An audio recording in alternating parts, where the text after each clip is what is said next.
everyone, welcome back to my channel Learn Shiksha. So in this video we are going to discuss class 6th geography first chapter, the earth in the solar system. So we will be covering each and every topic related to this. So सबसे पहले हम इसके overview से start करेंगे. So let's start. So अगर आपने कभी night sky को ऑब्जर्व किया हो, देखा हो, तो वहाँ बहुत से छोटे छोटे शाइनी ऑब्जेक्ट्स होते हैं. कुछ ब्राइट होते हैं, कुछ डिम होते हैं, और वो सब हमें ट्विंकल करते हुए अपीयर होते हैं. अगर आपने मून को कभी ऑब्जर्व किया हो तो फुल मून महीने में, पूरे मंथ में एक बार दिखाई देता है, जिसे हम फुल मून नाइट कहते हैं या फिर पूर्णिमा कहते हैं. एंड आफ्टर अ फोर्टनाइट, मतलब 15 डेज के गैप के बाद हम मून को नहीं देख पाते, तो उसे हम कहते हैं न्यू मून नाइट या फिर अमावस्या.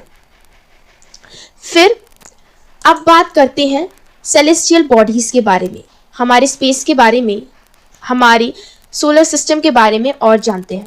तो सेलेस्टियल बॉडीज ऐसी शाइनी बॉडीज हैं जो हमारे सोलर सिस्टम में प्रेजेंट है, चाहे वो सन हो, मून हो या प्लैनेट्स हो. इन सब को हम सेलेस्टियल बॉडीज कहते हैं. कुछ सेलेस्टियल बॉडीज बहुत बड़ी होती हैं या फिर बहुत गर्म होती हैं. वो बनी होती हैं गैसेस से. As example sun. सन एक जाइंट हॉट, एक गैशियस बॉडी है जो हमारे सोलर सिस्टम के सेंटर में प्रेजेंट है. देन बात आती है स्टार्स के बारे में. स्टार्स एक टाइप की सेलेस्टियल बॉडीज हैं जिनके पास खुद की हीट एंड लाइट है. जिनके पास खुद की लाइट है, वो जब ट्विंकल करते हैं तो वो अपनी लाइट की मदद से करते हैं, जो कि उनके पास एक लार्ज अमाउंट में है. जैसे सन हो गया. सन एक टाइप का स्टार है. Another example is pole star. So ये जो स्टार्स हैं, इनकी खुद की लाइट होती है. जिसके पास खुद की, जिस सेलेस्टियल बॉडी के पास खुद की लाइट हो और खुद की हीट हो, आप उसे स्टार कह सकते हैं. नेक्स्ट बात आती है कॉन्स्टेलेशंस के बारे में. अब स्टार्स के बारे में तो पढ़ लिया. लेट्स सपोज कि बहुत सारे स्टार्स एक बड़ा अच्छा सा डिफरेंट टाइप का पैटर्न बना रहा हो, तो हम उसे क्या कहते हैं? तो उस ग्रुप को हम कहते हैं कॉन्स्टेलेशंस. कॉन्स्टेलेशन स्टार्स के ग्रुप होते हैं जो पैटर्न फॉर्म कर रहे होते हैं. एज एग्जाम्पल उर्सा मेजर या फिर बिग बियर एक ऐसी ही कॉन्स्टेलेशन का नाम है. सो अब इस कॉन्स्टेलेशन से रिलेटेड एक मोस्ट फेमस एग्जाम्पल देखते हैं, सप्तऋषि. सप्तऋषि, सप्त और ऋषि का लिटरल मीनिंग है 7 स्टार्स एक ग्रुप में. जैसा कि यहाँ देख सकते हैं, ये 1 star, 2nd star, 3rd, 4th, 5th, 6th and 7th. ये एक अच्छा सा पैटर्न बना रहा है. तो ये है सप्तऋषि कॉन्स्टेलेशंस. सो ये एक मोस्ट फेमस कॉन्स्टेलेशन है. ये उर्सा मेजर को बनाने में हेल्प करती है. पहले के टाइम में जो लोग थे वो स्टार्स की हेल्प लिया करते थे डायरेक्शंस को फाइंड आउट करने के लिए. अगर उन्हें कहीं से कहीं जाना है, ए पॉइंट से बी पॉइंट तक जाना है, तो वो स्टार्स की हेल्प लिया करते थे. सो इसमें एक नॉर्थ स्टार, मतलब एक ऐसा स्टार जो कि नॉर्थ में प्रेजेंट है, जिसको हम बोलते हैं पोल स्टार, उस स्टार की हेल्प लिया करते थे. अब पोल स्टार ही क्यों? पोल स्टार अपनी लोकेशन कभी बदलता नहीं है, वो एट अ फिक्स पोजीशन रहता है. तो उसकी मदद से लोग नॉर्थ डायरेक्शन फाइंड कर लेते, देन साउथ, ईस्ट, वेस्ट तो आसानी से फाइंड हो जाती. फिर नेक्स्ट बात आती है, ये सप्तऋषि का एक डायग्राम है, एक फोटो है जिसे आप बाद में देख सकते हैं. Next planets. अब प्लैनेट्स क्या होते हैं?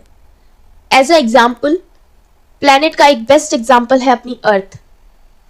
हम अर्थ प्लैनेट पे रहते हैं. तो ये जो प्लैनेट है, ये होता क्या है? सो प्लैनेट एक सेलेस्टियल बॉडी है जिसके पास खुद की हीट एंड लाइट नहीं होती है. ये स्टार्स के मुकाबले लाइटर होते हैं. इनका वेट या फिर जो इनका वॉल्यूम है वो एज कंपेयर टू स्टार्स बहुत कम होती है. ये प्लैनेट जो है वो ग्रीक वर्ड प्लैनेटाई से आया है, जिसका मतलब है वेंडरर्स. नाउ जो अर्थ है, जिस पे हम रहते हैं, जिस प्लैनेट पे हम रहते हैं, वो है अर्थ. तो ये जो अर्थ है, ये अपनी सारी हीट एंड लाइट जो है वो सन से लेती है. एंड इसकी एक नेचुरल सैटेलाइट है, वो है मून। अब natural satellite and artificial satellite में बहुत फर्क होता है। नेचुरल सैटेलाइट मीन्स जैसे मून जो नेचुरली बना हो, एंड आर्टिफिशियल सैटेलाइट जिन्हें हम अर्थ सरफेस से या कहीं से भी लॉन्च करते हो उन्हें कहते हैं आर्टिफिशियल सैटेलाइट। तो अर्थ की एक नेचुरल सैटेलाइट है, दैट इज मून। अब मून जो है वो अर्थ के अराउंड घूमता रहता है, जैसे जैसे अर्थ रोटेशन करती है, रेवोल्यूशन करती है, उसी के साथ साथ मून भी अर्थ के साथ रोटेशन करता है एंड रेवोल्यूशन करता है। हमारी ही अर्थ की तरह और भी जो प्लैनेट्स हैं वो अपनी हीट एंड लाइट जो है वो लेते हैं सन से, because sun is a unlimited source of heat and light. And moon भी लेता है। एक्चुअल में मून के पास खुद की लाइट नहीं होती है, जो सन उस पर लाइट थ्रो करता है तो वो रिफ्लेक्ट बैक होकर हमारी आईज में जाती है, इसलिए हमें लगता है कि जो मून है वो ग्लो कर रहा है। नेक्स्ट बात आती है सन की। सन हमारे सोलर सिस्टम के सेंटर में प्रेजेंट होता है। ये ह्यूज गैसेस से बना होता है, बहुत ही हॉट गैसेस, हीलियम, हाइड्रोजन, इन गैसेस से बना होता है। ये जो है ये हमारे सोलर सिस्टम को बाइंड किए हुए, मतलब सारे प्लैनेट्स जो इसके अराउंड घूम रहे हैं उन सबको एक फोर्स से बाइंड किए हुए, एक पुलिंग फोर्स से बाइंड किए हुए हैं। The sun is a ultimate source of heat and light in the solar system. हमारी अर्थ से ये अप्रॉक्स 150 मिलियन किलोमीटर की दूरी पर है। नेक्स्ट बात आती है प्लैनेट्स। हमारे सोलर सिस्टम के प्लैनेट्स की बात आती है तो हमारे सोलर सिस्टम में 8 प्लैनेट्स हैं। In order to distance from the sun, मतलब एक ऑर्डर में सन से डिस्टेंस के अकॉर्डिंग उनके नाम है मर्करी, वीनस, अर्थ, मार्स, जुपिटर, सैटर्न, यूरेनस और नेपच्यून। ये सारी जो प्लैनेट्स हैं ये अपनी पोजीशन में फिक्स है एंड ये सन के अराउंड रिवॉल्व करते हैं और इनके फिक्स पाथ को हम ऑर्बिट्स कहते हैं। नेक्स्ट बात आती है प्लैनेट्स के बारे में। एनसीईआरटी बुक में कुछ स्पेसिफिक प्लैनेट्स के बारे में दे रखा है तो हम उन्हीं के बारे में पढ़ेंगे। तो सबसे पहले मरकरी जो है वो नियरेस्ट प्लैनेट है, सन से नियरेस्ट प्लैनेट है मरकरी।